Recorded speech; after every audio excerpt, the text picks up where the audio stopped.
વધુ સમાચારમાં વાત કરીએ તો અમદાવાદની ક્લબો, સોસાયટીઓ, સામાજિક સંસ્થાઓ વગેરે દરેક જગ્યાએ 22મી જાન્યુઆરીના રોજ ભગવાન રામની પ્રતિષ્ઠાનો દિવસ હતો ત્યારે ન્યૂઝ ફોર ઇન્ડિયાની ટીમે અમદાવાદના એસજી હાઈવે પર આવેલી રાજપથ ક્લબની મુલાકાત લીધી હતી.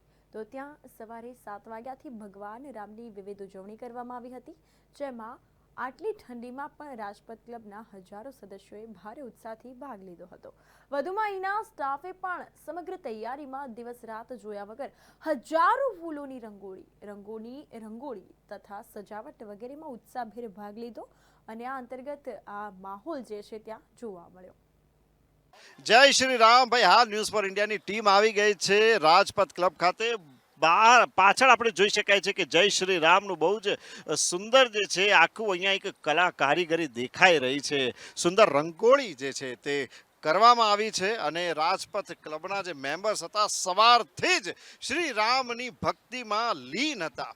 આજે આપણે જોઈએ કે અત્યારે અમારી સાથે જોડાયા છે અનિલભાઈ શાહ કે જેઓ રાજપથ ક્લબના પ્રેસિડેન્ટ છે, આપણે ડિરેક્ટર છે, તેમની સાથે આપણે વાત કરીએ. સર, આજે સવારથી જ ભક્તિમય માહોલ બન્યો છે. જય શ્રી રામના નારા સાથે દરેક જે મેમ્બર છે તે હર્ષોલ્લાસ સાથે અહીંયા જોડાયા છે. શું કહેશો આ પ્રસંગે? અમારી રાજપથ ક્લબમાં 15,000 મેમ્બરો છે અને છેલ્લા 15 દિવસથી જે અહીંનું વાતાવરણ એવું ધર્મરંગી થઈ ગયું હતું અને બધા મેમ્બરોનો આગ્રહ હતો કે ભાઈ આપણે અહીંયા એક સરસ મજાની રામધૂન કરીએ. જે આપણે અત્યારે અયોધ્યામાં પ્રાણ પ્રતિષ્ઠા આજે થઈ રહી છે, મોદી સાહેબ કરી રહ્યા છે, તો આપણે પણ એમના હાથ મજબૂત કરવા જોઈએ. એને લઈને આપણે અહીંયા એક આવો ઉત્સવ મહોત્સવ બનાવીએ અને અમે બધા મેમ્બરોએ ભેગા થઈને એક સરસ મજાનો મહોત્સવ જેવું વાતાવરણ અહીંયા ઊભું કર્યું. સવારથી 7 વાગ્યાથી લગભગ 5,000 થી 7,000 લોકો અહીંયા હાજર હતા. એમની હાજરીમાં અમે રામધૂન કરી, રામ ભગવાનની સરસ મજાની અમે આરતી કરી, એમના બધાએ દર્શન કર્યા અને અહીંયા આપ જુઓ રંગોળી અમે એટલી સરસ બનાવી છે, ભવ્ય. કાલના બધા અહીંના ગુજરાતના ન્યૂઝપેપરોમાં તમે જુઓ તો અમારા રાજપથ ક્લબના આ જે રંગોળીના દરેક ન્યૂઝપેપરે એની નોંધ લીધેલી છે.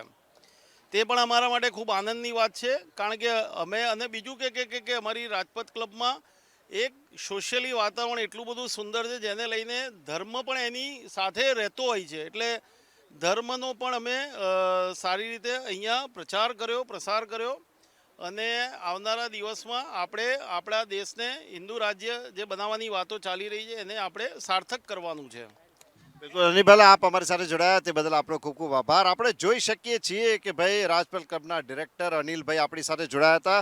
તો ભાઈ આજે 22 જાન્યુઆરી અને હાલ અયોધ્યામાં પ્રાણ પ્રતિષ્ઠા ચાલી રહી છે. અમદાવાદમાં પણ જો વાત કરવામાં આવે તો રાજપથ ક્લબમાં જે રાજપથ ક્લબનો સ્ટાફ છે તેને બહુ જ સુંદર રીતે આ જે હજારો ફૂલોની એની પાંદડીઓની આ એક રંગોળી કરી છે ને અદ્ભુત કહી શકાય તેવો આ એક નજારો આપણને જોવા મળી રહ્યો છે. અહીંયા આપણે જોઈ શકીએ છીએ કે વિવિધ રંગબેરંગી ફૂલોની રંગોળી છે. તેની સાથે સાથે જો વાત કરવામાં આવે તો અહીંયા દીવડાઓ પણ મૂક્યા છે. હજારો દીવડાઓની જ્યોત અને હજારો ફૂલોની રંગોળી જે છે તેનાથી આજે રાજપથ ક્લબ મગમગી ઉઠશે અને સાથે સાથે રોશનીથી ઝગમગી પણ ઉઠશે. તો ભાઈ, આ તો રાજપથ ક્લબનો જે સમગ્ર સ્ટાફ હતો તેની આ એક 2 દિવસ રાતની જે મહેનત છે તે અહીંયા આપણને જોવા મળી રહી છે. કેમેરા પર્સન રાજેન્દ્ર પટેલ સાથે Kumar Barot, news for India, Ahmedabad.